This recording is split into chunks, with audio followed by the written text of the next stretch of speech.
sneaky little back again. Yeah, been a little while, isn't it? School holidays, sorry about that. Bloody kids. Anyway, today for you we have Phinx Desktop, based on PC Linux OS, yes, PC Linux OS, with the XFCE desktop. A bit of a different theme, you know, it's really nice, it looks different, you know, you could use it, it's really good. So what's so different about this one? Well, I'll tell you, shall I? If I go to the Phinx menu, I hate that word, Phinx menu, and we go down to About XFCE, we're actually using a version 4.10 of XFCE. It's a little bit different, and looks a little bit different and stuff like that. So yeah, really nice if you want to get some new stuff in PC Linux OS. So, before we go into it, I'll go around it with you. So basically, it's all installed and everything like that. Got my time and date, my Ethernet connection, my sound, I'm pressing my sound here. Like, I've just got the master one going down at the moment. We have a little clipboard.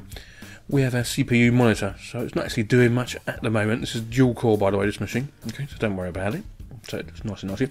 What you will find, what I have found actually, excuse me, is when running from the live CD, once you boot into the desktop, what happens is it runs at 100% for about a minute, maybe a minute and a half, and then settles down.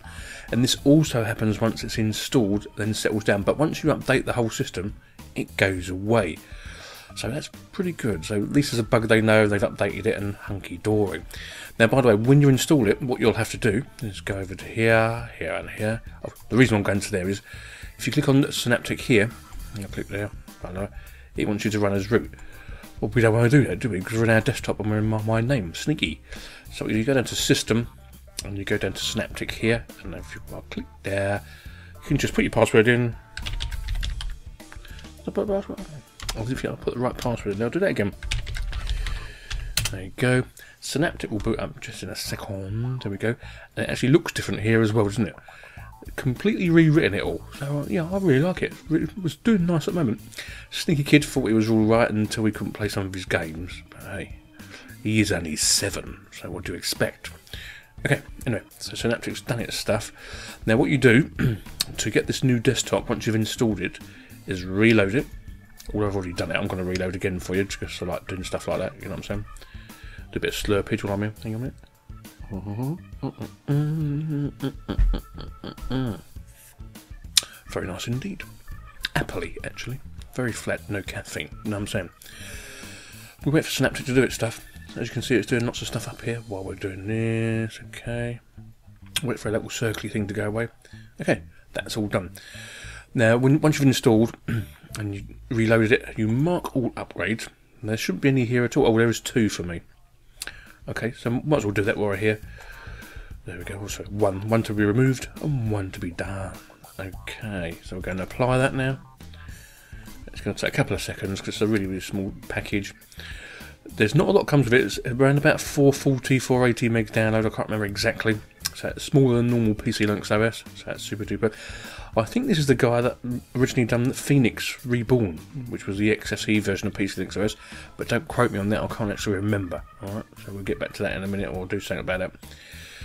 Based in the UK, blah blah blah blah. So that's all done. Okay, we're done. We can come out of that now. Super duper. I love it already, yes. Right, it's quite blocky and basic, but obviously you can put your own desktop on if you want to. The only thing I didn't like, obviously, what I just showed you, when you clicked on Synaptic Package Manager up there, it didn't want to do the business. But you do get Thuna. So I've opened Thuna for you. There you go, it's all the usual stuff for Thuna. And you get your text editor, your terminal. You also get your PC Linux Control Center. It's still here because it's PC Linux OS at the end of the day, isn't it? And it will want your password, so we're going to put that in. I think that was the right one. Yes, it is. And you get all the usual stuff here. Look, so I'm not going to go through it with you because it is PC Linux OS at the end of the day, but it looks quite a bit different on the desktop. All right. So that's enough of that. Oh, by the way, the browser's Midori, but we'll get to that in a minute. We'll get to Phinx. We can run program. Remember, it's XFCE, terminal, file manager, mail reader, web browser. Is all your settings. Lots and lots and lots and lots. Configure your X screensaver, configure your computer, configure your printer, your desktop, your display. Works fine in VirtualBox as well, by the way. Once you've installed it and done all the bits and bobs, make sure you got the newest version of VirtualBox, though, otherwise the kernels don't like each other, basically, at the end of the day. G-passes is here, but if you're installing it, it does it all itself and nice. So that's it. I don't mind Drake, it's a nice installer actually. It does what it says. A few years ago it wasn't really good, but now they're all quite good really, aren't they, when you think about it. Yeah. Got your power manager, it's got a Lappy, preferred applications, etc, etc, etc, etc. XFCE printing systems and settings editor. So I'm going to open it up for you. It's a nice little new one. And well, it's not too new, but it looks different. So you can actually do all your settings here from it's stored in xfconf, okay? Normally this would be command line, but here you don't have to do it like that. You can actually do it in a GUI, which I thought was rather snazzy. Yeah, that's okay. Okay, and then you've got your settings manager here. So it's the usual XFCE stuff. It looks pretty different. I'm going to use XFCE 4.10 in another distro to make sure if it's any different from the others. It doesn't actually look too different here, but under the hood I know I've done quite a lot of work. Alright, yeah, quite a lot of bleeding work. Configure your workspaces and your panels and your desktop, etc, etc, etc, etc.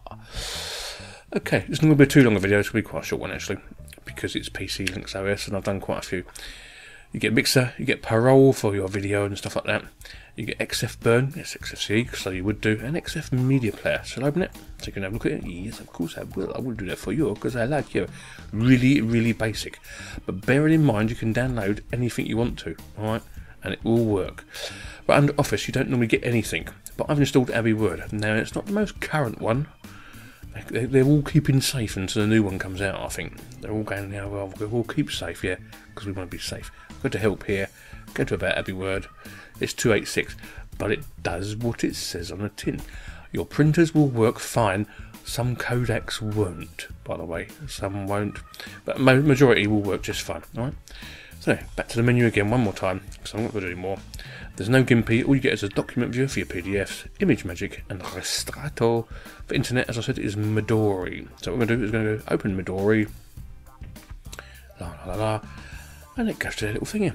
XFCE 4.1p pre-1 has been pushed to the repos, and that's what we're using at the moment. And to be really honest, I've been using it for 1, 2, 3, 4, 5, 6, 7 on and off for around about a couple of days. You know, to be really honest with you, no problems. It looks really nice. Fonts are a bit different in Midori, but maybe that's Midori. Okay, that's why I said to you I really need to look at 4.1 in a different distribution, just to see if it's just the fonts or not. But at the moment it's nice, not crashed or anything. But as I said to you before, if you do see 100% CPU usage up in that corner there, it's only when you're using a live CD or just before you've installed it. It will settle down and go down, so don't get too worried. So yeah, that's alright. And bear in mind this is an old dual core machine. Yeah. What do you mean say old? Well, sneaky old. It's a dual core 2 gig. So it's not a Core 2 Duo, it's a dual core, the old one. I think it must be around about 5, 6 years old now, let's get on. But it's just the old workhorse machine I use here. He's got put a couple of widgets down here for you, so you've got the wind and the speed. So obviously he's from England or the UK. He's got the wind and the temperature, so it's 5 degrees at the moment, lovely, and you've got the wind speed and direction. Down here you can take a screenshot of the entire screen. Shall we do that? No, I can't bother. And 4 workspaces for you to start with. You can have as many as you like. Some of my older customers now have 6 workspaces. So basically what they do is open their web in one, their mail in another, their photos in another, and their other things in another, and go on and on. It's really easy for them to use, and you can do it on a dual core machine or one of the newer single core, supposedly dual core machines. You know what I'm saying. Anyway, so Phinx. This time it works perfectly if it's the same one person I think's developed it. Super duper. Am I going to rate it? Yeah, I'm going to give it 88. Sneaky Linux out. I'll see you later. Bye bye.